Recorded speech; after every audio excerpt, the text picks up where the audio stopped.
ভারত হিন্দু রাষ্ট্র হোক চাইছে না প্রতিবেশী মুসলিম দেশগুলি। পাকিস্তান ও বাংলাদেশের মতলবটা কি? মায়ানমার কি ভারতের পক্ষে থাকবে? সম্প্রতি আইএসআই প্রধানের বাংলাদেশ সফর কি দক্ষিণ পূর্ব এশিয়ায় নাশকতা ও ভয়ের পরিবেশ তৈরি করতে চাইছে? দেউলিয়া পাকিস্তান কেন নড়বড়ে বাংলাদেশের মাটিকে ব্যবহার করতে চাইছে?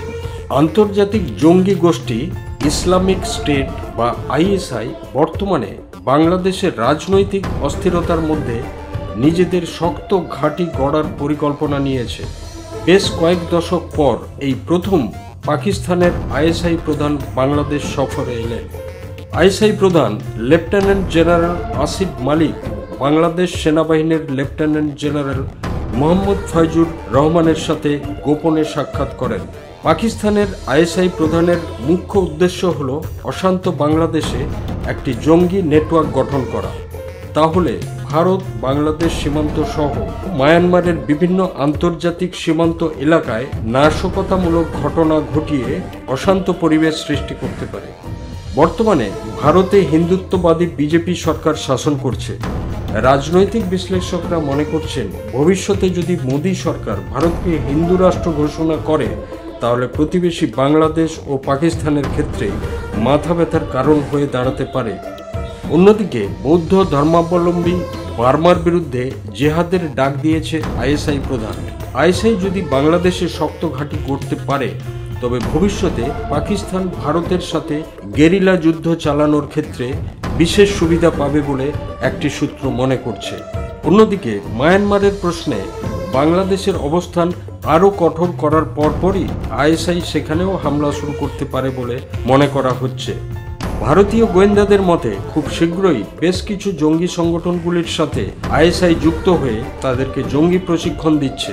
কিছু প্রশিক্ষণ হচ্ছে বাংলাদেশে আর কিছু জঙ্গি প্রশিক্ষণ নিতে পাকিস্তানে যাবে বলে গোয়েন্দা সূত্র মনে করছেন। লক্ষ্য একটাই, ভারত বিরোধী বিদ্বেষ ছড়ানো আর অশান্তির পরিবেশ সৃষ্টি করা।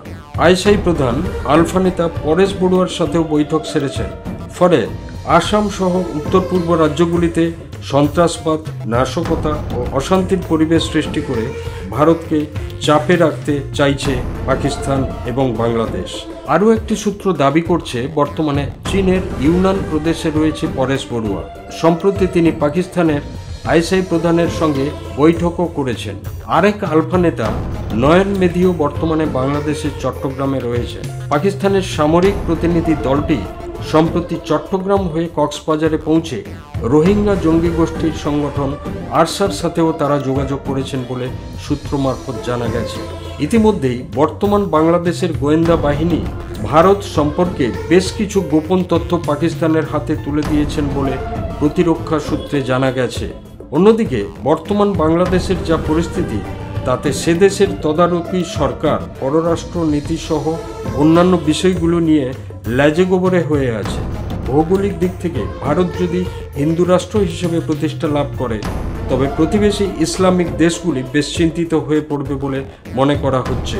তাই আইএসআই ও বাংলাদেশের বিভিন্ন জঙ্গি সংগঠনগুলি মিলিতভাবে আন্তর্জাতিক সীমানা এলাকাগুলিতে নানান ধরনের নাশকতা লাগিয়ে ভারতকে চাপে রাখতে মরিয়া চেষ্টা চালিয়ে যাচ্ছে।